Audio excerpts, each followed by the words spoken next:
Would you freak out if you had to present a dental treatment plan to a patient that cost $17,000? My name is Paul, Dr. Nacho, and one of my favorite things to do is to help dentists learn how to present treatment options to patients. We just had a patient in our office here in Pennington, New Jersey. On Mondays, I work side by side with our prosthodontist talking about large cases.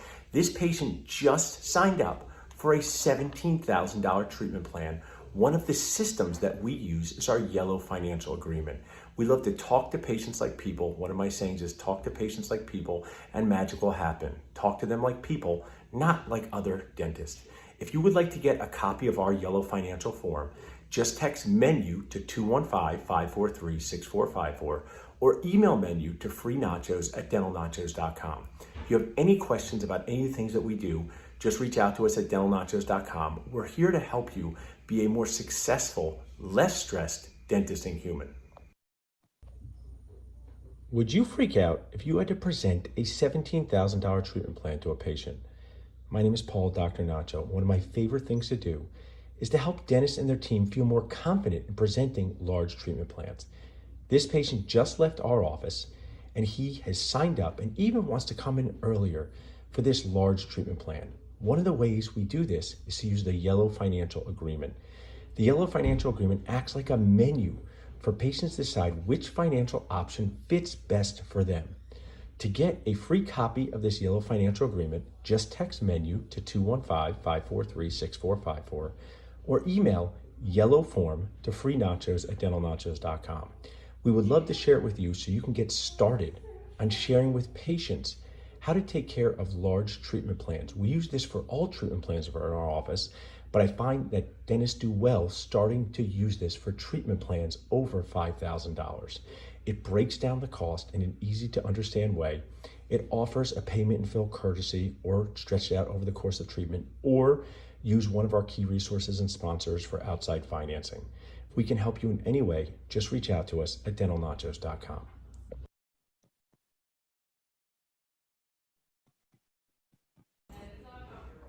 Hey guys, it's Paul, Dr. Nacho. I'm so glad you're part of the group. Our group is based on kindness, supporting each other, learning, being there for each other at all the ages and stages in the circle of dentistry life. We can help you in any way. There's two easy ways to do that. One is our website, dentalnachos.com. One is our text platform. If you want to get a prize, just text prize to 215-543-6454. We'll text you back a prize and you'll be in the text platform. I'm here in my dental office in Pennington, New Jersey, living my best dentisting life, doing full contact arts and crafts on people who don't want to be here. It's kind of what dentistry is like. Some of it is really awesome. Some of it is quite annoying. You know what dentistry is like. So Dental Nachos is here to make that a little bit better for you. I also want to share I have this Orbell thing.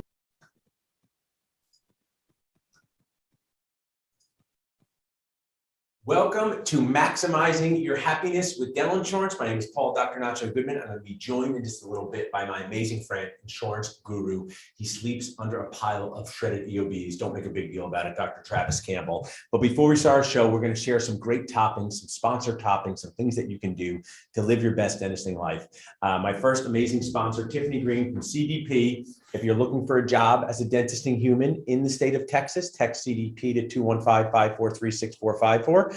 So Tiffany Green will tell you about those jobs and also her obsession with aquariums. So welcome to the show, Tiffany. So thanks for being here. Tell us a little bit about what you do in your daily dental life to help dentisting humans live their best life, increase success, find a job, get money, all those things. Yeah. So Community Dental Partners, we're really about culture, mentorship, and setting our dentists up for success. So in my daily life, I am honored and privileged to be able to assist general dentists, orthodontists, oral surgeons, to be able to really guide them to create the impact that they want to create. So we all know there's a sea of opportunities that are out there. And so really making sure that we're looking for dentists who are willing to serve the underserved and really go to not only in their communities, but worldwide to be able to really create that impact. We love working with different organizations. We love having humanitarian trips.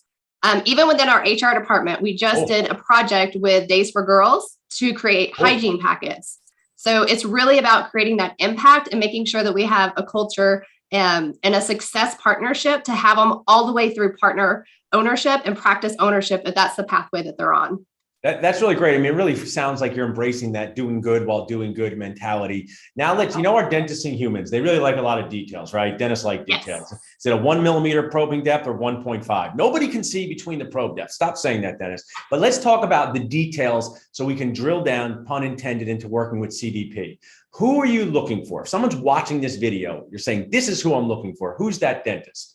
Yeah. So someone who has that entrepreneur spirit, somebody who wants to create impact, someone who wants to serve the underserved and work for an amazing company that has an amazing staff.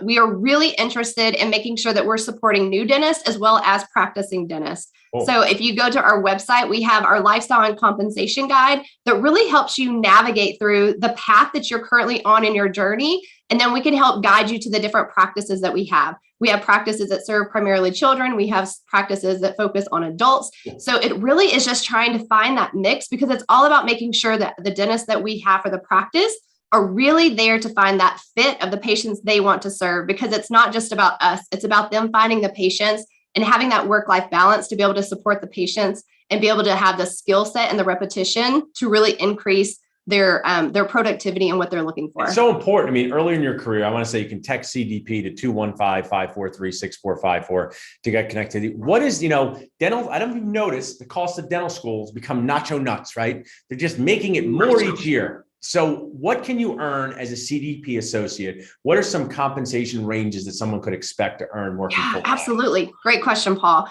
So when we talk through our new dentists coming out are averaging at about 272. We have our high earners getting up to about 421. So really looking at the practice type, if you are willing to go to our underserved communities and our rural areas, we actually stack on top of that. So we have loan repayments because we know getting out of that financial debt is something that we really want to be supportive in. And when we're led by dentists who understand that, it's something that's really near and dear to us. And our loan repayments go up to $21,000 per year. So really being able to compensate our dentists and be able to kind of stack those. It sounds like some good bonus toppings there, Tiffany, like on a plate of nachos. When they bring you extra guac, my awesome operations director had a great picture of her 3-month-old eating guac or 4-month-old. And, when they bring you extra guac, that's nice for free. Our dentist people like that. So that loan repayment sounds awesome. As we continue for a few minutes here, what are the procedures they're going to be doing? It's going to be general restorative procedures. Let's say I'm a new dentist and I'm not so sure if I can do all these extractions. Do you guys have CE or mentors within your group that could help them learn? Absolutely. So our new docs actually go through a 10-week mentorship program. And so they work side by side with a lot of our mentored dentists. So if it's either working with children in behavior management, whether it's extractions, whatever it is that you're really wanting to upskill in, we have the people dedicated to do that. So it's not one just specific program, it's catered to where your needs are. And so really being able to take your skill set and take it to the next level. So if it's extractions that you're working on, we have Dr. Evans, who's absolutely amazing in being able to do that. And throughout that 10-week mentorship program, you're not just kind of left. You have someone side by side to reach out to. Everyone, we always say, is either a text, a call, or operatory away to be able to support you in those skills. Awesome. Well, you've shared so much about your position. You guys have been great sponsors. As we wrap up, just speak to our audience. We're going to have people watching this in live right now. We're going to have people watching on demand. So just say, if you were talking to that dentist, how can they reach out to you? Why should they do that? And why do you want to hear from them?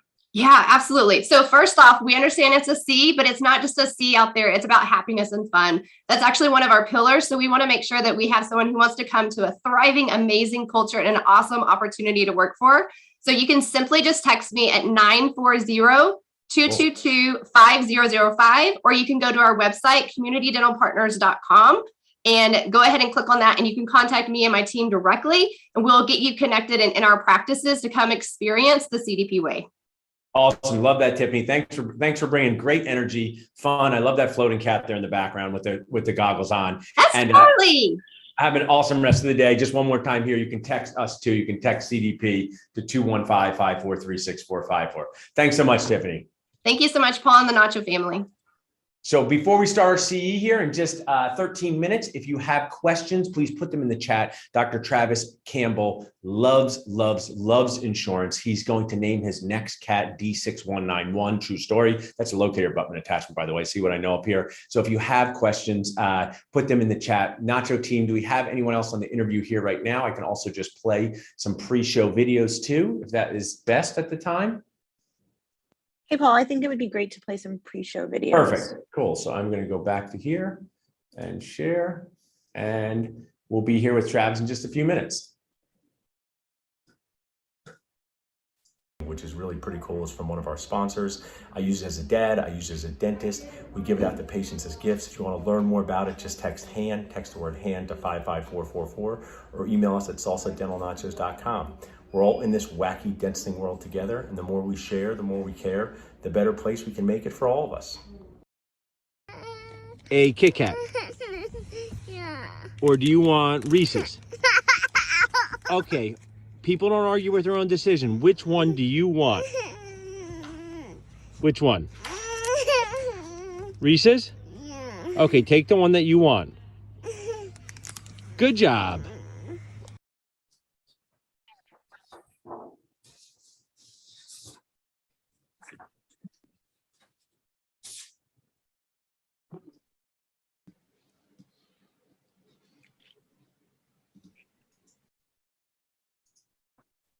Okay, looks like I have my next guest ready here to share. Is this Dr. Dave? Yes, hello, how are you? Dr. Dave, well, we're so glad to have you. Before we start our show on maximizing your happiness with dental insurance and why membership clubs are awesome, that's going to be coming up soon. But you are a member of our Dentist Job Connect program, an awesome practice owner, and you have a job out there. So right before I start, I want to tell people, if you text the word job, I'm going to take my background to 215-543-6454. You text the word job to 215-543-6454. You'll see Dr. Dave's job and other jobs as well. But I've jokingly said, Dr. Dave, your job is a unicorn. So I'll let you take it away. Tell us about what I always say. There's 5 questions a practice owner must be able to answer with confidence when they're interviewing an associate on the phone, through FaceTime, through Snapchat, whatever. So first, let's start with this. I don't know these questions, so I feel I know. very I think on you the can spot. do it. Let's go. We're dentists. We're always prepared and not prepared at the same time. So where these are going to be easy ones. Where is this job? So it's in Easton, Pennsylvania. So it is, a keystone in the Lehigh Valley itself. It's very easily accessible from northern and central New Jersey. I actually live in northern New Jersey, grew up there. As much as I love where I practice, I like where I practice and I like where I live. So I'm very comfortable doing that commute and have been for the last 5 years and will continue to do so. Also, so it definitely opens this opportunity up to. Tell us where northern New Jersey. I'm a New residents. Jerseyan at core, but you got North, you got Central, you got Phillies, crazy Eagles fan territory. Where do you live in northern New Jersey? So I live in Short Hills currently. Short Hills. So how long is their commute from Short Hills to your practice? 55 minutes. Yeah. So I mean, I'm someone, and my brothers are at practice. I've commuted 38 to 60 minutes to my practice since 2004. So it's great to live where you want to live, and you listen to podcasts on the way to your dentisting day, right? Absolutely. So we got, where is it? It's in Easton, PA. How far is Easton? Geography is one of my weaknesses. How far is Easton, PA to Center City, Philadelphia, roughly? About an hour and 20 minutes, hour and a half. So you could live in northern New Jersey. You could commute from Center City, Philadelphia. One of the things I was just talking with Dr. Matt Costa. I don't know if you know him, but he's a great dentist like you. And we found him an associate, and she's commuting from Manayunk out to his practice. And, it's a fairly long commute, and she might move closer if she likes it, but, commute to a place where you want to work. So where is it? Now, why do you want an associate? Do you need one? Do you want one? Are you tired of hygiene checks? Tell us about your why. Oh, we need one. So our current associate who's been with us for the past couple of years is getting out of private practice dentistry. He's going to be working at the community college with their hygiene and assisting programs, as well as working for a federally qualified health clinic. Cool. So he's made a huge life change, and I'm very happy to be supportive of him and everything that he has done and is doing and moving forward. But as a result of that, we've needed him to pick up even more hours previously. So now we're in even more, need of an associate. And I want to highlight something, but as I highlight, I just want to share, you're a practice owner looking for an associate, just text hire to 215-543-6454. My team will share, we can help. So there was this dentist someone who was really smart and handsome and funny told her she'd become a periodontist. She was our associate. That was me. I told her that's a great field. So she left to go to perio after her full-time year with us. So it's an R word, and the R word is the right fit for people. It sounds like this is the right fit for your associate. Becoming a periodontist was the right fit for ours. But the next R word was, you and me at the time, we had to replace a full-time associate. So I just want to share value in that. When you are replacing someone who is working full-time, that's an excellent position to go into because you have a true need with this associate that was there. Is that correct? Yeah, And our practice is in a very different position now than when he started. So we are able to get about 50 to 60 new patients a month as a completely out-of-network office. We rank #1 for dentists near me and emergency dentists in our area, which is kind of the part of the secret sauce is, making that time for emergencies, addressing, their concerns in a practical way rather than here's a prescription, and then converting them to lifelong patients because we actually took the time to talk to them, listen to their concerns, and address their concern. Such a key point there. So you're doing great. So we got the where, we got the why. What procedures, if I was going to come work for you and fill this need, and you said, hey, I'm so glad to have you, Paul, I would say, what am I going to do most of my day? Go with the chips and then the toppings. What's going to be the core chips? Fillings, crowns, extractions? Tell us a little bit about that. I think, if you kind of look at the basics of it, even my schedule too, a good amount of crowns. Half our patient base is 60 and above. So it's a lot of, restore teeth, replace teeth, get out of pain. A lot of times, it's that first molar that's been there since they're 6 and now they're 66 and it's been through several procedures, and so that's a good portion of it. What I've, really kind of running through everything, have talked to a lot of the other potential candidates about is it may involve a little bit of a mindset, like a mindset shift where basically it's not kind of like, well, let's do one procedure every hour and run around. Like, that's not what I want to do with my life. And we sit and, really have that conversation with our patients about, well, how do we kind of break this up into sections? How do we do it in quadrants? How do we make it, efficient? Most of I call those sanity infused treatment plans, and the sanity is for the dentist, right? So it's like, and the patient. And the patient, yes. Sanity. Really, at the end of the day, it's like, and patient. I'm sure I'm not the only one that they say, like, I don't like being here, nothing personal. I don't like that. I mean, that's just the way that it is. So if we can minimize stop the show for our commercial guy, but since I don't have anyone, it's me, because this is the season of Festivus. I don't know if you know about Festivus, but Festivus was a holiday on Seinfeld where you got to air all of your annoyances and grievances with people. And I think dentists should get to do that with their patients during this season and be like, hey, you don't have to come in and say you hate us. You can just keep that in your head. But joking aside, we do have a special Festivus package. You text Fest to 215-543-6454. We put together de-annoyify your life CA. So back to you for a second, Dave. So we got the why, what. Now, what about the compensation? We have dental students. When did you graduate from dental school? 2013. So about 8.5 years. So my dental school is 3 times as expensive 19 years later. Nobody knows how, nobody knows why. They just keep raising the price. So let's say you're a new dentist. This job sounds great, but you do need to make money to pay your loans, eat. What's the compensation range for your job? So what we've done, and this is actually at your wonderful lawyer's recommendation, was just like a clean 30% of collections that we were doing. And in our practice, that actually works out very well because our fees are pretty reasonable and we're not writing off, this and that and getting downgraded and not, chasing after the patients for the money. Definitely, but I have zero concerns that somebody who is the right fit for this job is not going to come in and do extremely, extremely well. Doing about $3,000 a day on average in our practice as an associate is not a hard feat. So what I want to share is, you've given some good insight there, but I just want to simplify it for our audience. Making over $200,000 a year, that's basically $3,000 a day. $3,000 a day, 200 days a year. And the reason why this is a unicorn job for, that I'm considering is it's a fee for service practice. So the associate's not going to be a network with any insurances with you. Is that accurate? Correct. So I'll give you an example. I mean, yesterday I saw 3 patients, really. It was a much lighter day as far as that. And it wasn't anything big, a couple buildups and crowns and scan for an implant, abutment and crown. The rest of the day, we actually had a potential associate kind of shadowing us. So I lightened things up so we can spend that time, talking to her for most of the day. I mean, even that in my schedule was about $5,500. And I mean, I've done like a total of 2 hours of actual chair time. Yeah, I mean, when you get paid your fee and you treatment plan appropriately, you can do what I call patient-centered productive care. Patient-centered is first, it's got to be good for the patient. If it doesn't help, it doesn't matter. But then as dentists, we should be proud to sell help. Dental school just mangles our brain. They charge hundreds of thousands of dollars and then make us feel weird about us charging our patients. And I like to reframe that. And it sounds like you guys are living that in your daily life up there. What's the name of the practice, Dave?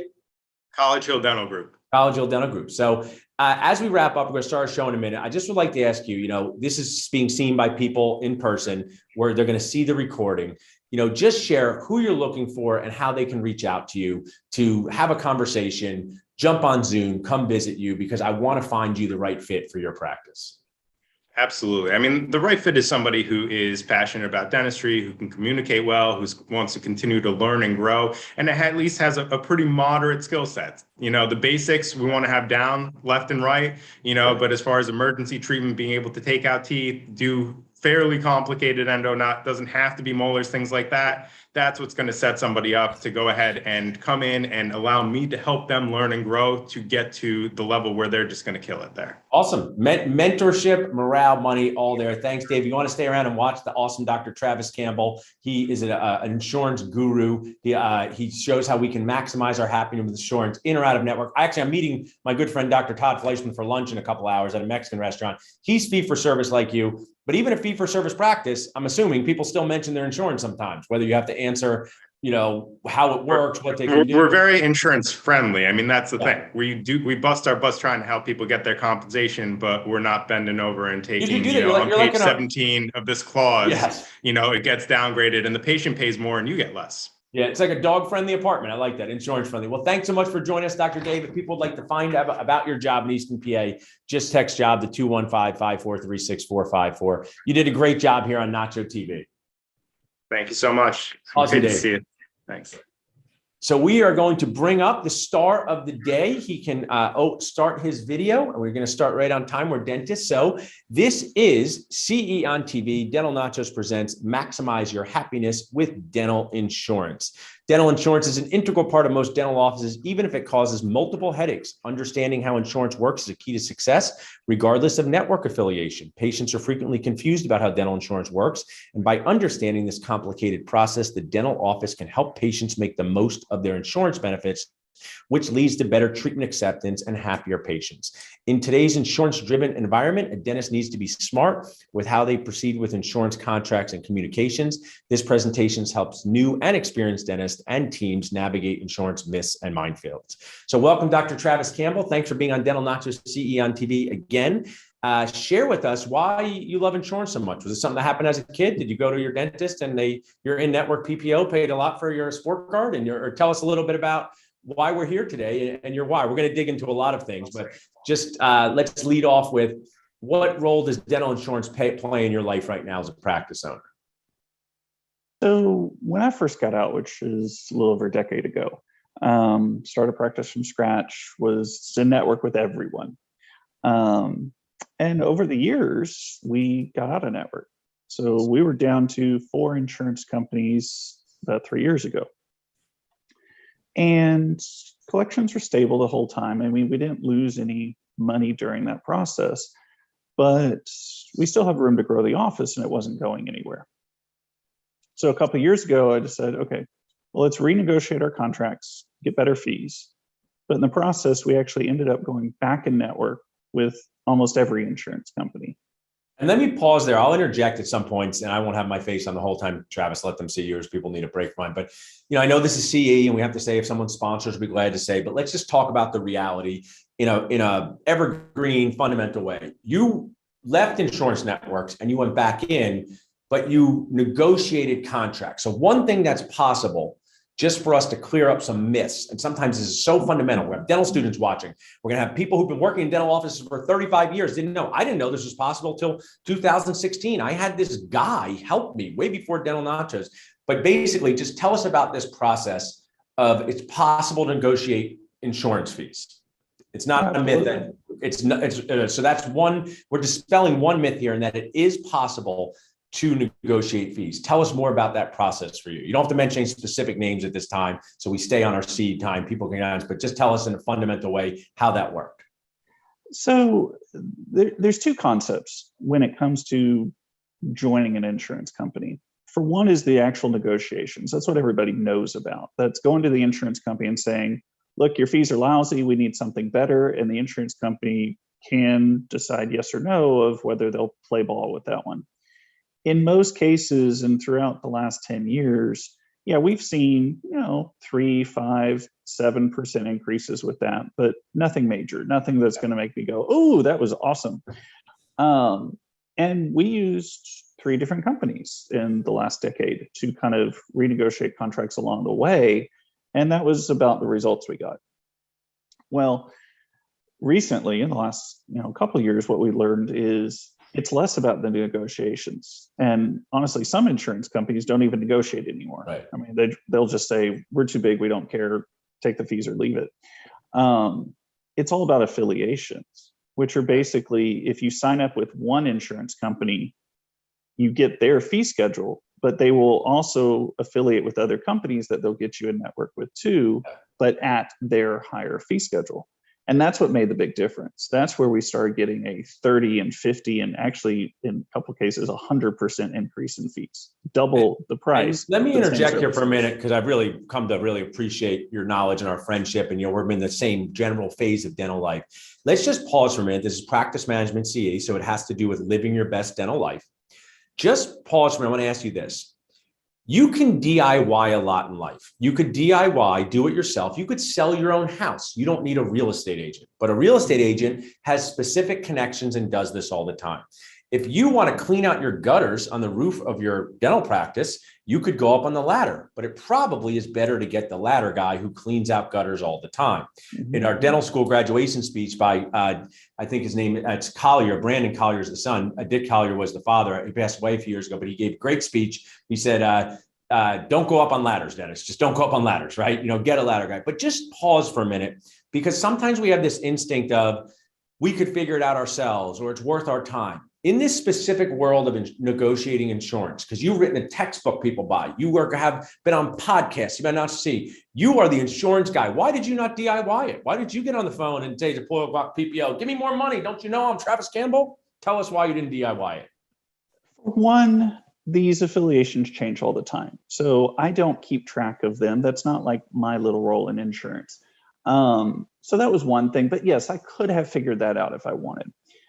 The second part is it's a ton of time. I mean, it is a pain in the ass to deal with, especially third-party groups, the ones that will get you the higher fees, because you've got to track them pretty much every month on, did they get you a network with X and Y company or not? And which ones are you in with and which ones are you out of? It's time consuming, which means if you're doing it yourself, it's massively time consuming. I mean, Dennis, what are we paid per hour? And how many hours does it take? It's not worth it. And I also want to share, I'm just going to share a DIY thing from me, in that the world, even though we're 2021, the world still operates from 9 a.m. to 5 p.m. And if you're seeing patients 9 a.m. to 5 p.m., you are not going to have the time to be on phone calls and Zoom calls, and they're not going to be able to do these at 9 p.m. at night. So there's just a bandwidth issue for your sanity, that while, yes, you can work on things at night or early in the morning, on the weekends or certain things. So I really appreciate that, Travis. So the myth number one that we're dispelling is it is possible to negotiate. Now let's break down the way this course works. Okay. You're here. We're getting more people to come in for the Zoom room. Awesome.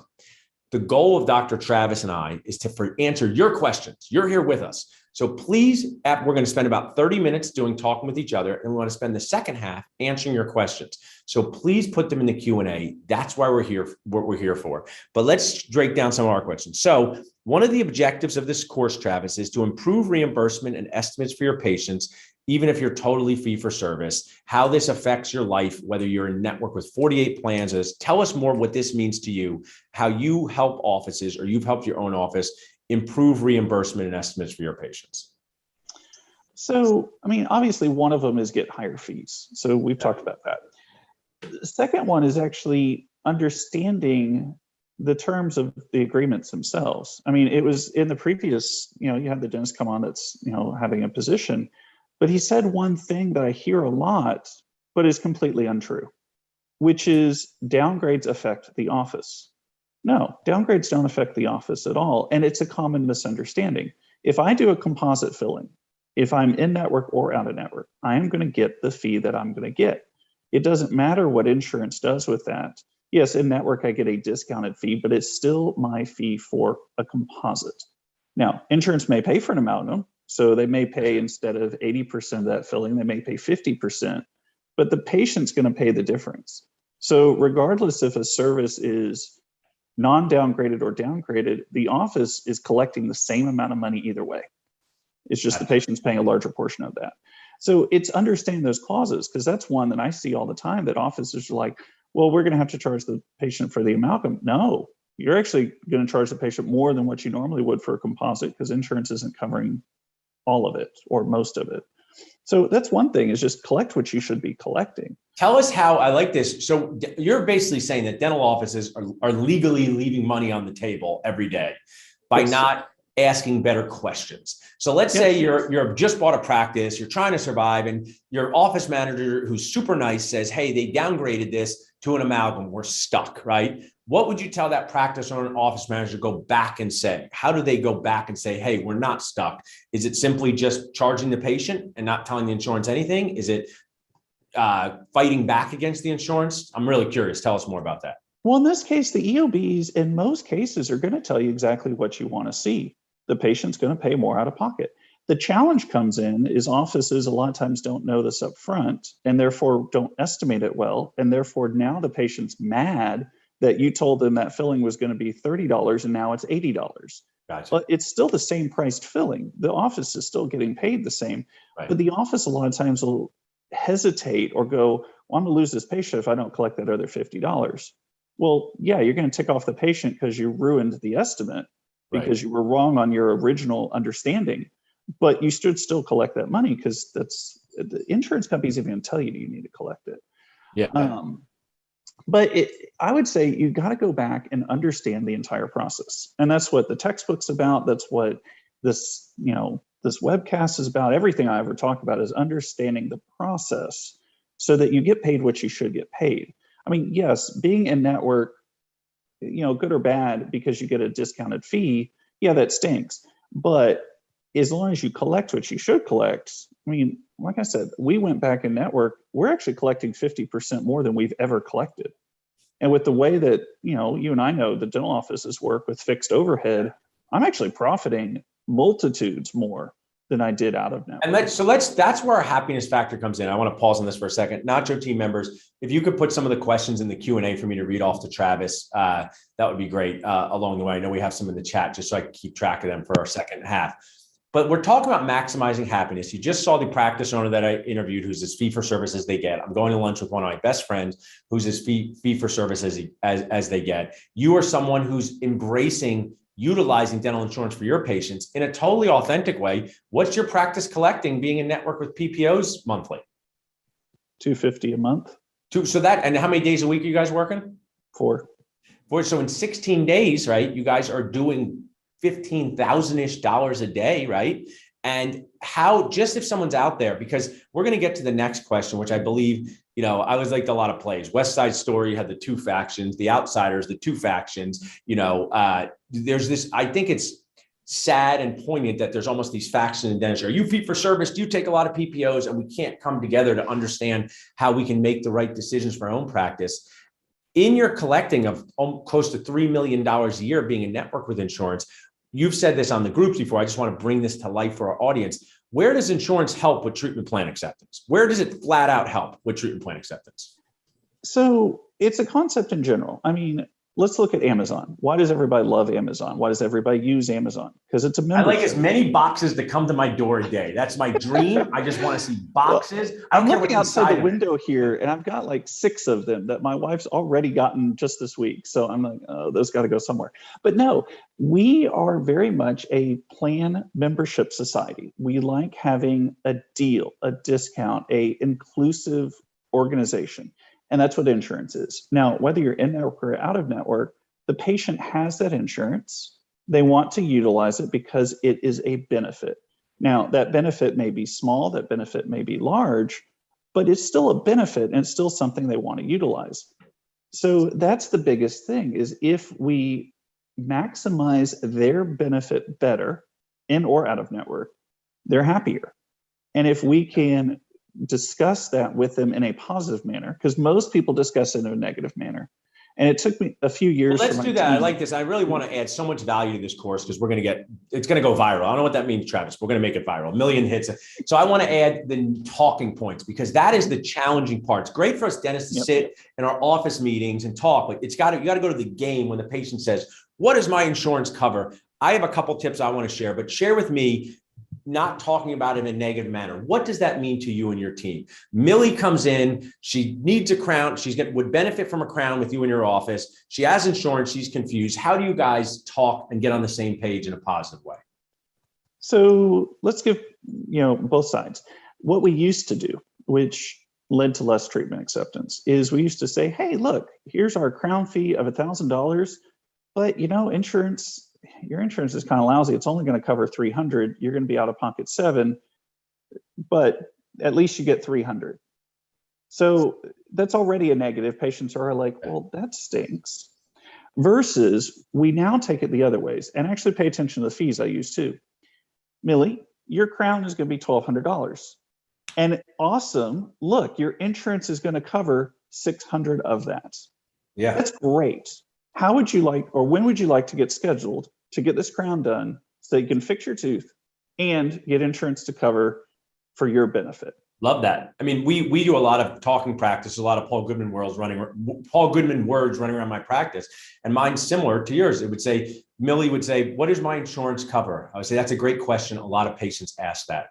The way it works is dental insurance acts a lot like a coupon with benefits. But some of those coupons that have blackout dates and some restrictions, we're going to maximize the benefits of your coupon. Now, that's just an evergreen way. If people are just talking, then if my awesome office manager and patient care coordinator is probably on here, if we find out and JFO just find out, we do what you say. Your coupon is going to cover 400 of the $1,100, Millie. Some people don't even have insurance. So feel good that you have this coupon, and it reframes the entire conversation. And what I think, Travis, is I actually went for a physical the other day and I gave my insurance card and the woman says it's a $20 copay and I give her $20 and then they do all this stuff. And because I'm kind of, unique, I do like to see my medical EOBs.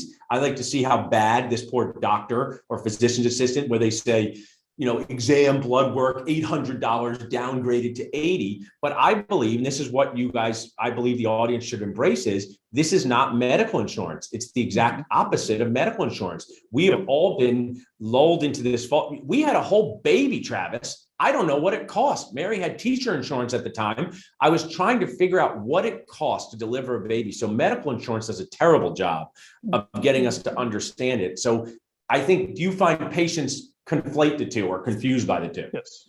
Oh, absolutely. And that's part of the conversation too, is, it's not medical insurance. You don't have the traditional tiny copays, but also think about what you paid for your dental. You're paying $1,500 for your medical, and you're paying $30 for dental. I mean, come on, the benefits are based on the premiums. That's a really good point. So everything in life is about relationships. Todd Fleischman and I go to lunch, and he talked about building patient relationships and team relationships. So if it's a new patient, I just do that coupon thing, right? But if it's a patient I've known for 10 years and they say, Paul, I can't believe I have to pay all this money. I say, what do you pay for your spoiled guac PPO? They go, $50 a month. I go, none of this is that exciting. It's a max of $1,800. You pay $600. At the best, I guess you're going to win out on $1,200, but you're probably not going to win because you're going to spend some time in the chair. So they just need sometimes what I call kind annoyance or reframing. They go, oh yeah, because I authentically say, maybe I pay $2,000 a month for my family's health insurance. These are different money, volumes of money. So I think that's important when you have a relationship, highlight to the patient that what they're putting into their dental insurance, sometimes it's unfair to expect them to cover more. Is that something you agree with? Absolutely. It just is what it is. And, it's also the ones that are the most amusing patients are the ones that had multiple options and picked the lowest option, and they get ticked off that they don't get a lot of coverage. I'm like, what was the difference between the two options? $20 and $40. Really? $20 a month is going to make a big difference in your life. But here you are today, $800 out of pocket more because of that $20 choice. And so, I just saw you on Instagram. I just saw you on Instagram drinking an old fashioned that was $22. And you wouldn't, it's funny. I mean, the psychology of money and what we spend on needs versus wants is truly nacho nuts. I mean, I've been someone who's always made, my dad help me with this. I kind of am someone who always selects the highest of plans, because I say, even when I was a resident, I say, oh man, if I go just to the higher one, I have more choices of doctors. And I actually insulate myself from bigger risks with medical insurance, and dental insurance isn't quite as dramatic. I think that's an important point too, that, you know, the most common question when I say to people, what do you pay a month for your dental insurance, is, I don't know, right? So they expect it, but so cool. Let's move along here a little bit with another question. Great insight there. Let's go with this question, which is important, because I know this is a hot topic on Facebook groups, Instagram, and dental offices. Should you drop insurance or not? They get annoyed. They get these letters from Spoiled Guac PPO, which we'll talk about in a minute, where they're getting their fees reduced. It's crazy. I mean, it's like going home to your spouse saying, I'm going to love you 16% less next year. But the knee-jerk response of dropping them all could be dangerous. So just talk for me. I'm actually going to give you 5 minutes without my face. Deliver to our audience the thought process of dropping some, dropping all, what responsible dentists should do so they can protect their patients, team, and themselves. So the first thing to look at if you're going to drop an insurance is why. I mean, if you're going to drop it for a knee-jerk reaction, great, but at least find out the reasons behind it. So we all run a business, and we've got to think about the profit margins of the business. In dentistry, we're very unique. We have a high fixed expense business, basically costs that are going to happen regardless how many patients we see. And we have a very low variable expense, meaning every time we treat a patient is a cheap cost. It's usually like 10% for labs and supplies, and that's it. So if we get a 10% decrease in fees, we're still making a profit. But the thing we've got to think about is, if we're going to drop networks, insurance is only a way to market to patients. And they don't do great at marketing, but what they do is they brainwash our patients to go, we can only go in network. And there's a good chunk of the population that is so brainwashed that they will leave your office if you're out of network, regardless of what you tell them. There's some that'll stay, which is awesome, but there's a lot that are going to leave. So if you're going to drop this insurance, what's going to happen to your office when you lose those patients? Now, whether it's 10% or 50%, it doesn't matter. It's what's going to happen with that loss. Now, if you're still going to cover your fixed overhead and that's going to take care of things and you're going to increase marketing, then awesome, do it, go for it. I mean, I'm not here to tell people whether it's good to stay in or out of network as a whole, but as a business, you want profit. And as a dental office, you need X amount of work per month to pay for all the things that are going to come at us regardless. So you've got to think about the business itself first. And I've seen a lot of offices that have actually failed by going out of network. They lost so many patients, they lost the coverage of their fixed expenses, that now they're having to sell, go bankrupt, or go back in network, but now with an even lower fee schedule than what they had before. So you just got to be careful with it. The other thing to think about is, how can you make it better in network if you were going to stay? And this is kind of what I talk to people about all the time. There's a lot of myths out there that you can't charge more than X amount in network, which are true and false at the same time. Yes, you're beholden to a fee schedule. However, at the same time, you're also beholden to a contract that says you can give patients upgrade options. So for instance, best example used every day in hundreds of thousands of offices, well, thousands of offices every day, is orthodontics. Most or many orthodontists are in network. They have a set fee schedule. But magically, they always seem to be able to upgrade patients on, usually adults, for some brackets. Patients, especially adults, don't want the metal railroad track in their mouth. And so they say, hey, your insurance company's going to pay for your ortho. That's the treatment itself. Great. That's metal brackets. Ooh, you don't want metal brackets? Awesome. We've got these nice porcelain ones. Most people never see them. By the way, that's $500 extra. How would you like to pay for that? And every adult's going to go, oh, I don't have to have metal in front of my face? Yes, let's sign the dotted line and go. But the thing is, that's not just for ortho. We can do it in orthodontics. We can do it in general dentistry. You know, if you've got a patient who wants cosmetics and they do have covered services for, say, those anterior crowns, but they don't like the color or the shade and they need to match other things, you're not going to use your insurance bargain deal lab that's going to cost you $100. you're going to need to use kind of your local cosmetic lab, which is going to cost you $300 or $400. Well, the office is not needing to take a hit on that. The patient needs to pay the difference, and that's an upgrade. And in every insurance contract, there is actually not only stipulations that you can upgrade, but how you do it. And most of it's just making sure the patient is aware of it, the cost difference, and they accept it, which means have them sign a little waiver that says they realize what the additional fee is and that they're going to accept it. So it's one of those things of, a lot of times we as dentists want to provide the best care possible, which is awesome. That's what we do.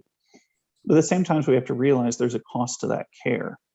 And there are legitimate options for less costly care. I mean, we do zirconia crowns all the day. My lab, like I said, is under $100 a unit. And the same awesome crowns. I don't replace them. They don't break. They fit, they function. They might need a slight bit of adjustment, but that's it. And they'll service the patient for a long time. And they didn't cost me much. But I'm not going to put those nice zirconia crowns in the front because they're not going to be very aesthetic unless the patient really doesn't care about price. And I've got a few that don't. They've got 7 different colors on their 8 different front teeth, and they don't care if it's zirconia or not. But most people want a better option. So they've just got to pay the additional cost for what it would cost me to make it. And that's Travis, I just want to bring, you're sharing so much great value. I just want to bring to life. We're getting some questions, which we'll get in the second half of this, but you're bringing a couple of great values. I just want to point out for me, because I'm running the show and I like to get all the answers for myself. So let's just back up on a couple of things you said there, which is great. So I love implants. You know that. I'm very proud of you that you're doing more with implants, but the restorative part of implants can be very confusing. So let's just say you have fixed hybrid overdenture, staying all the time teeth. I have my awesome office manager on here. So let's say I charge, it's not my real fees. I don't want to collude. Don't anyone tell the collusion police, right? I'm not, no one collude. These are my fees, $14,900. No, so let's just use a made up fee. You're going to charge for your fixed hybrid overdenture. Oral surgeon places the implant. You don't place implants. They come back and you're going to charge $14,000. And you're in network with Spoiled Guac PPO. And they go, that sounds nice, but we are only going to allow you to charge $5,000. Then you go to your lab and you go, I can only charge $5,000. The lab goes, we don't care. It costs $6,000 to make the thing. So now you have a choice of not doing the work or doing that signy thing where they don't have to use their insurance. Tell us a little bit more about that. It's okay for me to tell us more about that signy thing so that I know it has to do with HIPAA. Another thing I'm afraid of, don't even visit the HIPAAs at the zoo, not worth it. But tell us a little bit, break this down because I know this will help office managers in this moment in the future. $14,000 hybrid, not a real fee. Spoiled Guac PPO says you only charge $5,000. The lab's charging $6,000. What would Travis Campbell do? So here's the first thing. The easiest answer is yes, use the HIPAA form.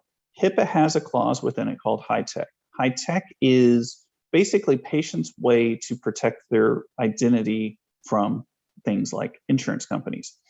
And a lot of it's their medical treatments. So the patient can sign a form that says, you office are not allowed to file a claim to insurance. Gotcha. And therefore, you are no longer beholden to any of the obligations insurance has for you as a in-network office. So by signing that form, you actually take away the cost reduction. And therefore, the patient says, look, insurance is not going to pay for this anyway. So why not sign this form and get my coverage because my oral surgeon already maxed out my insurance policy. So I'm not going to get anything one way or the other. And this is the only way to get you, my dentist I trust, to do this service for me. Because I get the fact that if I'm paying $5,000, you have to pay $6,000, you just can't do it. Right. That's the easiest way around it. Now, in reality, the problem comes into play that a lot of times we dentists like simplicity. A hybrid is not one code, even though we all wish it was. A hybrid is like 12 codes. And yes, the one code is usually less price than the lab fee, but that's because we're not including all the other codes. So for instance, the hybrid code everybody thinks about is the acrylic in the teeth. That's it. That's all it is. It's basically the denture.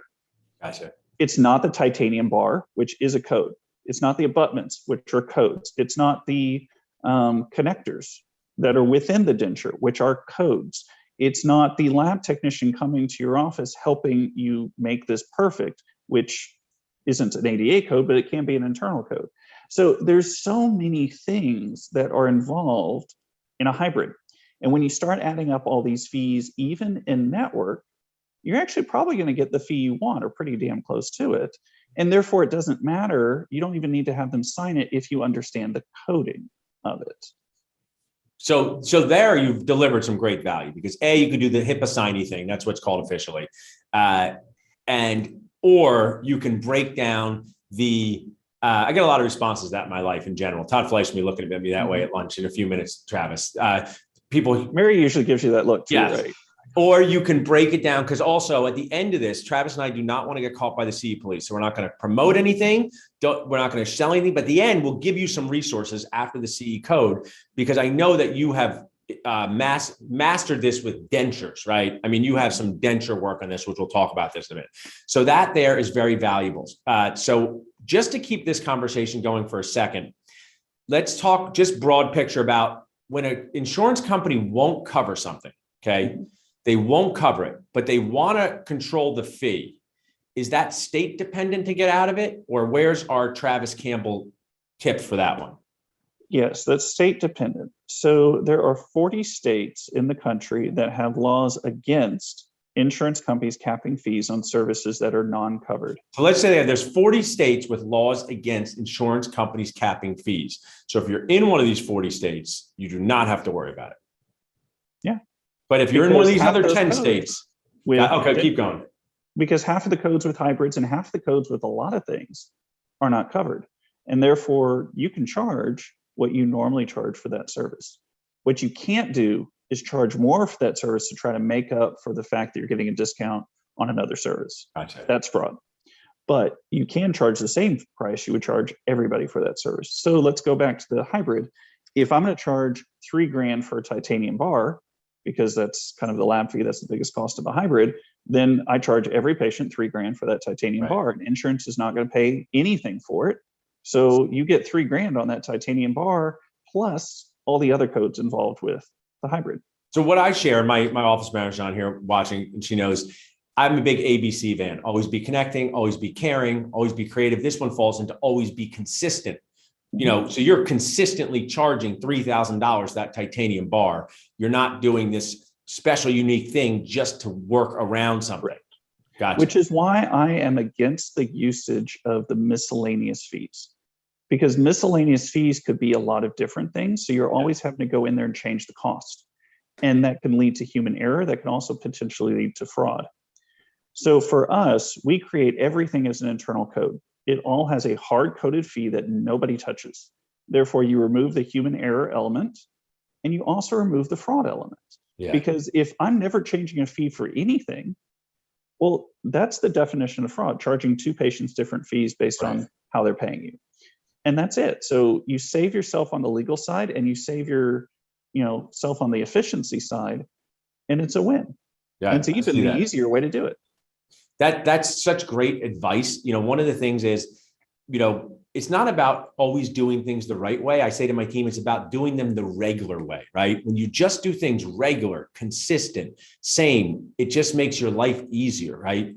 Sometimes people say, I think it's fair to just bring this up.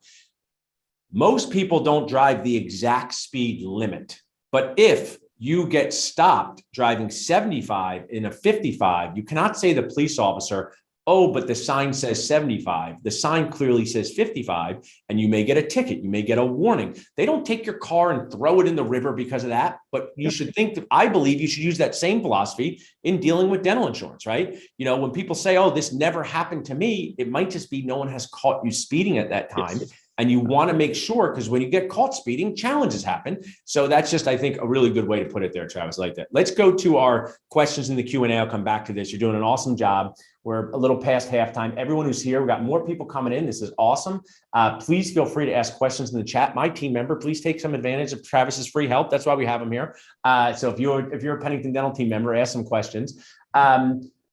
Can you repeat the name of the HIPAA form, the HIPAA signing thing? Did you know the name of that form? I know some of our sponsors have told it to me. It's the High-Tech Act. If you want the form's on my website, practicewhisper.com. Go to the forms page. It's free. Just look in the insurance section. It's on there. Cool. Do not use insurance HIPAA form, basically. And everything's on there, the exact, and the form itself also has the exact law that's in there so that you can actually go reference it if you wanted, but it's all in there included for you and just simple. Just And download and use it. I think as you get more into implants, you see that when these cases start to get 10, 20, 30, $40,000, insurance is really irrelevant. And I set expectations. So I do on Mondays, I do high level consults with people who have dental work that range from $5,000 to $90,000. And when I finish something about $50,000 and someone says, what does my insurance cover? I say, that's a great question. A lot of people ask it. For cases like this, you should think of your insurance as essentially irrelevant, because if they're making decisions on a $50,000 case based on dental insurance that has maximums of $1,500 to $2,000 a year, it's not going to be the right fit. And I say it in an empathetic way. I say it in a kind way, but I say the key to success in life is me managing expectations. One of my favorite people here, I can violate Zoom HIPAA for this, I think, Mitchell Rubenstein is on with us, a Boost Camp instructor. What should totally fee-for-service practices be doing to help patients make sure they get maximum possible reimbursement? So that's another great one. And this is one of those things that it doesn't matter whether you're in or out of network. It's the way we communicate with insurance companies often is the problem. Now, what we dentists always want to say is, well, the insurance company's the one in the wrong. We're the ones who always communicate with each other one way. That should work. Unfortunately, that's not the way the life revolves. We have to deal with insurance companies, not the other way around. And so if we want to maximize what we're doing with insurance, we have to learn how to speak their language, not our language. And in majority of times, it's not that hard. It's just realizing that if we say, for instance, a tooth has a fracture and cracked tooth syndrome, and we're going to send the pre-op PA and a bite wing and a pre-op photo, it's not going to get covered in majority of the situations. What you need to do is send the right information, which is in the middle of the treatment, when you can see internal fractures, when you can see missing tooth structure, when you can see once that old amalgam's gone, 80% of tooth structure is gone already versus the pre-op stuff looked like a fine tooth. So you've got to learn to communicate with the insurance company in a better, quicker, more efficient manner. And then your patients actually get reimbursement for the treatment they get, which means they're happier with you as a provider because they paid you less. I'd rather have money from an insurance company than a patient all day long because, well, I don't care how much insurance pays me. My patients, though, do. And so it's just a big difference of knowing what to tell the insurance company. And almost every case I've seen with whether it's crowns or scaling and root planing, where insurance did not pay, it had nothing to do with in or out of network. And it really had nothing to do with whether the treatment was necessary or not, because in most cases, almost every case, we're going to do treatment that's only necessary. In every case I've seen, it was one of two things. It was either the office didn't understand what the policies were to begin with, that service would never be covered, for instance, cosmetics, or it was that they didn't completely show the picture to the insurance company of why they were doing it, and therefore they got denied because of a lack of information. Now, the fun part is on EOBs, you're not going to get the language that says, well, we don't understand, we don't have enough information to say that, whether the service was necessary or not. They're going to give you some BS like this treatment wasn't necessary, or you didn't provide information to say that it was necessary. They're kind of telling you we want better information. They're just bad at doing it. And that's the thing to realize.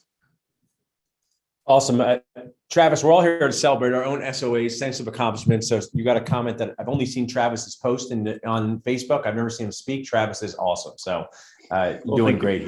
So this is a two-part series. We're going to have one next week too. We're going to focus more on membership clubs next week, but we'll talk a little bit here. We're going to get through a few more questions here. I wanted to get one of the questions I thought was disruptive, Travis. Why is preventive dentistry not covered?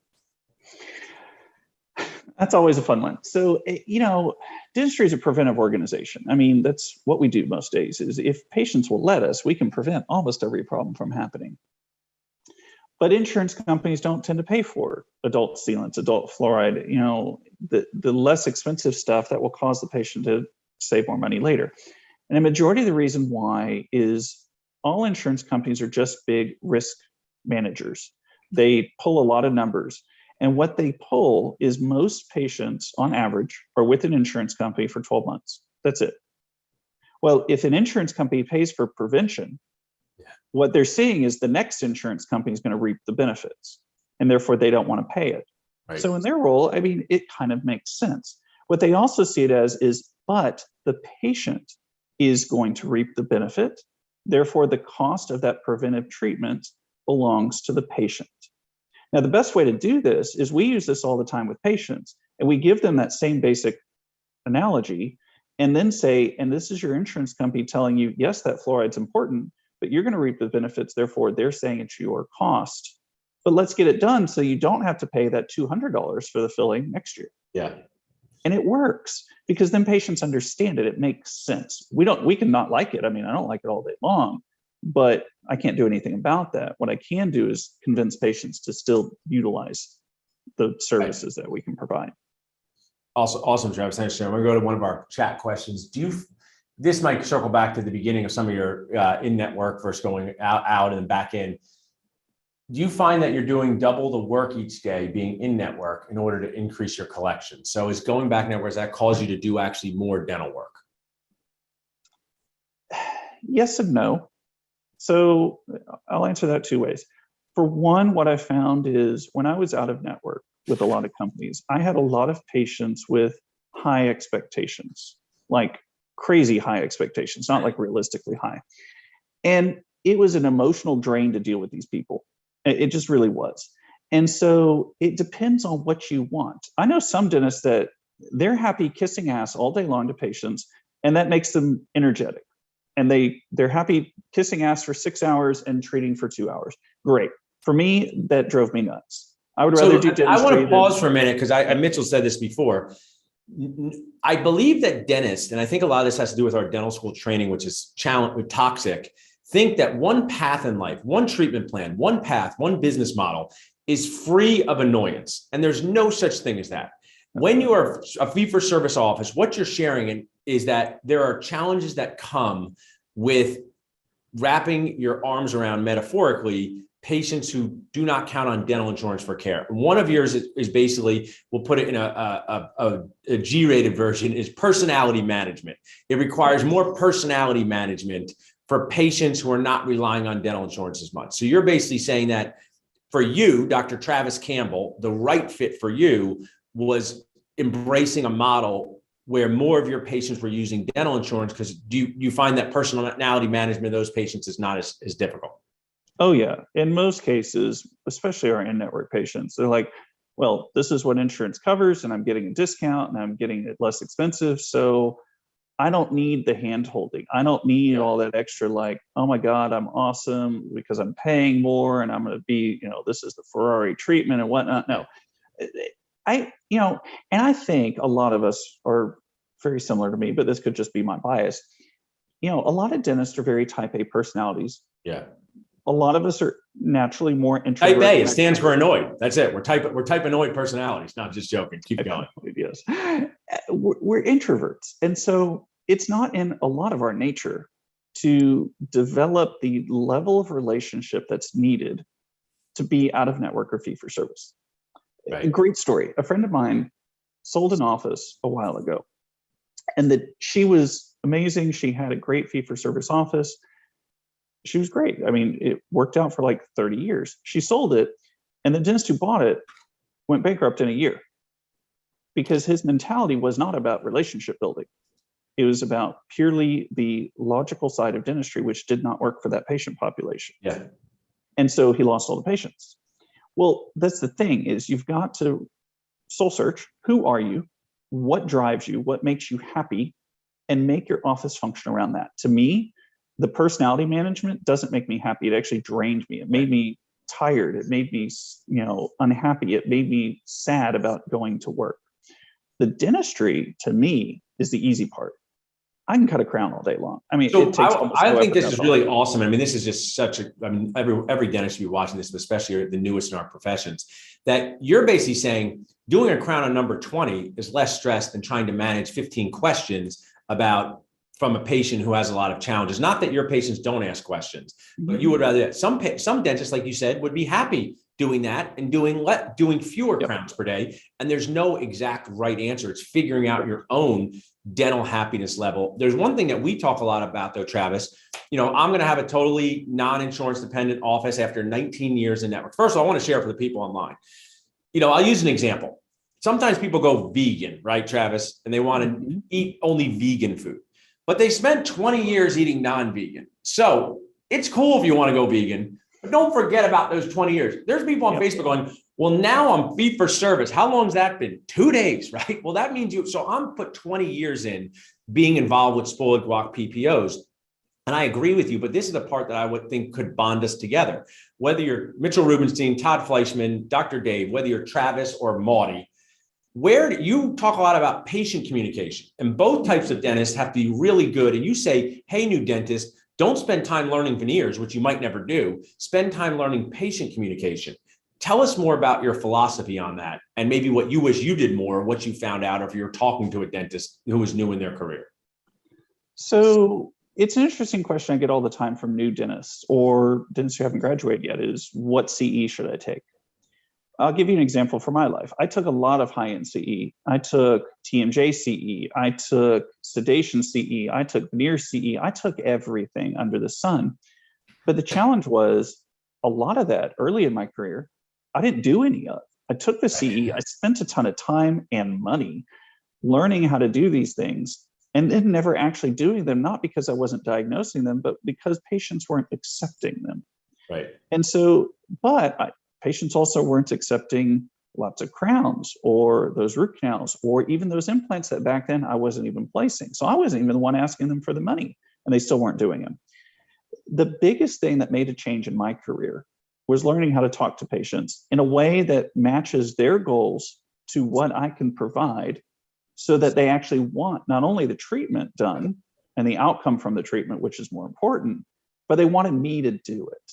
Yeah, that's the number one thing I think for all of us that can make a difference is getting patients to realize they want X and they want me to provide X. So I want to pause. This is great. So you ever see the movie Back to the Future? One of my favorite movies, also Family Ties. I love Alex B. Keaton / Michael J. Fox. So I'm going to ask you this in a fun way so everyone can learn right now in person and when they watch the live stream. I take you back to the future, and now you are 3 years out of dental school, and you talk to yourself and you say, hey, Dr. Travis, learn patient communication. Don't go to that TMJ course. Yes. What would you do to learn it? What are some ways that you feel dentists could learn it? Whether inside of dentistry, outside of dentistry, podcast, tell us some topics for them to learn patient communication. First thing is purely communication skills, is learn the patient's why. In most cases, we go to dental school, we learn all these ideal things, and yet ideal for who? Ideal for us as dentists, sure, because we're not having to pay a lot of this, but it may not be ideal for the patient, because the patient not only has dental problems, they also have financial problems and scheduling problems and family problems and emotional problems and desire of dentistry, good or bad. They have different levels of where all those come in. And so our job as dentists is not to say, here's the Cadillac option that's better for everybody. It's to learn more about our patients, listen more, and find out, okay, Susie, you don't want the implant. You're actually happy with something that comes in and out of your mouth. Great. The partial is an awesome option, and it'll save you a ton of money. And great, on my end as a dentist, I have like almost no chair time for that. And what I want want to to win more by them doing the less expensive treatments. You're right. A couple of things I want to share is, and this one thing, if you're listening now or in the future, just do this. It's from me. Don't ask patients what their chief complaint is. Do not ask them that. I walk in and say, hey, I'm Dr. First. Not surprisingly, I'm a little bit jokey. I say, I do these new patient consults all the time, Travis, 6 or 7, they're exhausting. And I walk in and I say, hey, Travis, I see you're at the dentist. I know this is your favorite place to be. So already I call out that it's not their favorite place to be. I say, I'm Dr. Paul. What can I do to make you happier? And they smile, but I volleyed back to them. I've chest moved back to them. And in that moment, they say, I want to chew better. I want to look better. And I never forget that, because that's their why. I'm embarrassed and I smile. Okay. Because too often, I'll tell you a quick story. This I saw on TikTok, which is a great platform for learning stuff, by the way. It's not just all dancing. And this wasn't me. This is someone else's sales story. 50-year-old guy walks into a Corvette dealership, car salesman comes running out, okay?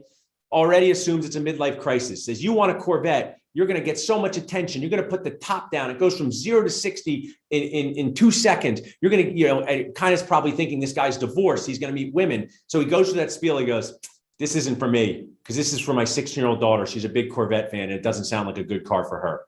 So if that car salesman would have just said, what would getting a Corvette do to make you happier? And she said, I want it for my 16-year-old daughter. He totally would have reframed what it was. When I talk about implants, sometimes it's not having your teeth fall out at your granddaughter's dance recital. And sometimes it's talking to your board of directors with confidence. So I think what you share of learning your patients why. Now, as we're going to wrap up in a few minutes, we'll talk about some resources. What resource, I mean, this, I'm curious too, and I have a few. Where would you go to learn this communication stuff? Have you seen things inside or outside of dentistry? Anything and everything done by Paul Homily. I mean, Nice, yeah. He writes books, he does CE courses. I've taken them all. They're all amazing. I mean, I just bow to the guy for his ability to communicate with people. Chris Voss, Never Split the Difference. Yeah, I love that book. Amazing book. Cool guy too. I mean, used to run the FBI. So he uses things that he uses on terrorists in order to negotiate with just normal people. It's an awesome book and a great story. And then just anybody who talks about, I mean, hell, listen to you, Paul. I mean, you deal with it all the time. It's all about communications. But there's one other step is you got to find out their why. But then you've got to actually link what you can do to their why, which is some things I occasionally forget to do too. Is yes, if they want that new smile and you have some crowns, like some broken teeth, well, that's part of their smile. So fix that, not because they're broken, fix them because they can see them. Right. There's just differences of exactly what you said. I'm going to talk to one patient different than the other, even though they have the exact same dental issue, but they have different desires. And yeah, so it's just match to the such desire. good. We get way too dramatic. Dental school ruined us. So of course, if someone comes in with 50% bone shrinkage and they want to bleach their teeth, I don't do that first usually. But I'm not as dramatic as dental school. Dental school, you had to send them to perio. You never saw the patient back again. They just went into a dark hole. So you know, find out what you can fix first in a responsible way so that you start to bond with them and develop that relationship so that they, like you say, trust you, want to come see you, feel heard. Because if you do your dental school way, in the real world, oftentimes you're going to debond or lose that patient. So we're going to wrap up here, Travis. So we're going to go with our, I was a big fan of 80s TV, to be continued. Let me just ask you, where do membership clubs, we're going to talk more about that next week in questions. Where do membership clubs, role does that play in your practice? Do you have one? Do you agree with them? How does it work? Tell us about that for a few minutes. I do, because again, it's that basic psychology. Patients want a plan. And if you can provide them a plan, they won't look for another option. So we use membership clubs to get patients to not want to go look for insurance, which is awesome because they're easier to run because we don't have to deal with claims. But the other side too is we've had some patients who had lousy insurance that just got on the membership plan, especially the patients that didn't need a lot of work. It made more sense to them. And the final thing is plans make people want to buy more. I mean, that's just what they do. That's why Amazon works at $9.99 a month, is we buy stuff we wouldn't usually buy otherwise, and therefore they're actually making more money at a discount. So the same thing happens in dentistry. You've got patients that if they need 2 crowns and they're $1,500 a piece, let's say, or you have a plan and those 2 crowns are now $1,300 a piece while they're on the plan, which is only 12 months, the patient's more than likely going to get those crowns now during that 12-month period than they are to say, well, let me get one done now and one next year. And that all leads to the efficiency side of, if we prep 2 crowns versus 1 crown, well, our schedule, we usually book an hour and a half to prep 1 crown. And we usually only book an extra half hour to prep another crown. Well, that's an hour savings. That's the efficiency side of life. And that's how you deal with discounts of any kind, whether they're plan discounts or whether they're insurance discounts. You just got to be more efficient. And the more efficient we are, the better we work, which goes back to, the communication side is if we have a treatment acceptance of 30%, which is actually, sadly enough, the average general dentist treatment acceptance, we're going to be talking to 3 patients to get 1 to do treatment. Well, in network, that's it. Well, I mean, either in or out of network, that's a huge waste of time, but in network, that's killer. if you're in network, you should be getting 80 or 90%. You should talk to, 10 people and get 8 or 9 to actually accept your plan. And that's the thing, is you've got to use insurance to get higher treatment acceptance. And if you're not getting that, then yes, go out of network because it's not working for you. Yeah. But if you go out of network and you can't get patients to, buy into your treatments, it's not going to work either. So you just got to find what works best for you and your skill set. And I say there's some skills that could I learn? Possibly. Would they drive me nuts to learn? Absolutely. So I don't want to do it. I think that's really great value. And I'm a huge fan of membership clubs. I'll share more about ours, but a couple of things is, A, don't give a percentage off that makes it worse than insurance because you don't value what you do, because people are not going to make decisions based on 10 or 15% off, but your bottom line can be affected. So make one that makes sense for what you do. I don't even think about insurance when I do it. So if you say my worst insurance plan gives us a 40% reduction, well, don't copy that because you don't want more of that in that. The second part of it is that, there's also just one of the values I see, Travis, whether you're in network or out of network, the membership club is glorious because your team doesn't have to spend any time with an EOB, with an extra thing. You just say, Self, should we do it? And you say, yes, Self, we should do it. So to me, that's a real morale booster. When do you get paid? Right. Yeah. You get paid immediately. Today, not 2 months from now. I actually like some of your PG-13 language, and my team can drop the CE code in the chat if you've been here the whole time. For live CE, you get live CE. We'll on-demandify this if you're watching this in the future, but Amanda and the team can do this because we've hit our CE time. But Travis, I'll let you, PG-13 language, you say cash before what in share or something like this. You've said this. There's many, but I want to pause for a second. Don't say it yet, because you and I are helpful a lot on these Facebook groups because it's happened to us. We've made the challenges, we've regretted it, and we have a lot of our colleagues sharing financial problems that could be solved with this one tip. What is that? Money in hand before rear and share. Yeah. You collect from the patient before you start the work 100% of the time. It will solve so many issues in dentistry. Yeah, I think that's just a great way to wrap up. Well, we're coming part 2. This ends our part 1 of this, but now Travis and I can do a few fun things. So the C is over. It's the C police. We did not promote or do anything, but I want to give you guys a few things that you can do because I want you to do better. And sometimes doing better is buying a few things. Sometimes doing better is connecting someone. Have you ever used a personal trainer to get more fit? A financial planner to save more money, hold you accountable? So if you're watching, just take a screenshot of this number, 215-543-6454. And if you text this in, Nacho team, I'll tell you what text back, you can text and negotiate. So now, Travis, we have sponsors. We have PPO Profits. We have 5 Lakes. These are companies, use you PPO Profits and Vivek. What did that paying a fee negotiator do to your practice long-term? How much money and morale will you get over the next decade by that one decision to negotiate your fees? How about I just tell you how much money I made in the first year? Perfect. Tell us that. I spent $6,000. I made over 100,000 extra doing this same amount of work. Yes. Same work, more money. That to me, Travis, when I start my lectures, and I always say this to dentists, one time I was lecturing on a Sunday, dentists are introverted. So I say, who here's a dentist? That's dumb. Keep your hand up. Who wants to be happier and make more money? Keep your hand up. I say, okay, who wants to make more? Who wants to work more hours? Every hand goes down. Mm-hmm. So whether you work 30, you're not looking for 35, 25, you're not looking for 20. So if you text negotiate, we'll text you back. Now, one thing we didn't touch on too much, and maybe Travis's team doesn't need this, but Kate in our chat here said, the best thing I did for her was to outsource our insurance billing. So we have other sponsors that will outsource your insurance billing. During the pandemic, we were down team members. So we didn't have the bandwidth to do this. So you can outsource your insurance billing and let other people deal with the hassles that may fit into your life. You pay a small percentage and they do that hard work for you. Have you seen some of these companies out there, Travis, in your travels that will help with insurance billing? Some are, and some are really good. Yeah. The thing is about it, though, to realize, and this is somewhat what separates the two companies, is you want a company that's going to train you to give them what they need to do the job. Right. And that's what the book's about, is it's the communication to the insurance company. You've got the old saying, crap in, crap out. Yeah. Well, if you don't give your billing company the right information, they're never going to be able to fight that claim for you. They just can't do it. So clinically, chairside, we have to get the information that's needed. And so that's what to understand. And the better billing companies I've seen actually train the offices, okay, this is why you're not getting coverage, because you're not getting that PA that's required to get. So they're actually what's really cool about what you brought to life, and the one that does this, they're part biller, part consultant and educator for you, because they're in it together with you, right? So they need to train you. That's great. Then Travis wrote a book which I have helped sell over 100 copies.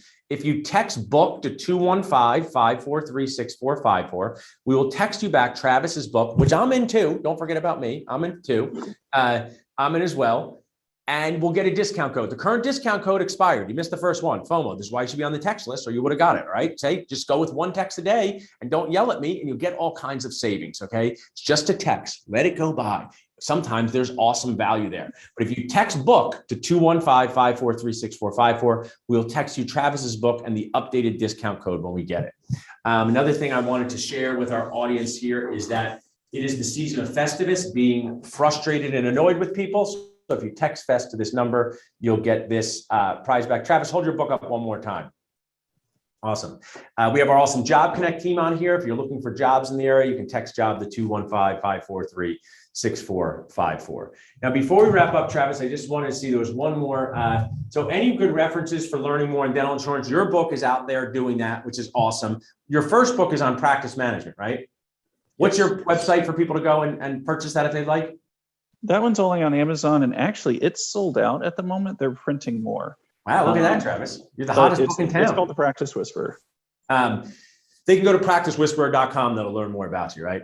Yes. We'll put that in the chat. And also in May of 2022, after Super Dentist Business Boost, Travis and I will be hosting an in-person insurance day. My team can put the date in there. Just mark the date. You'll get more information soon on that. But before that, in February, what's happening in February, Travis?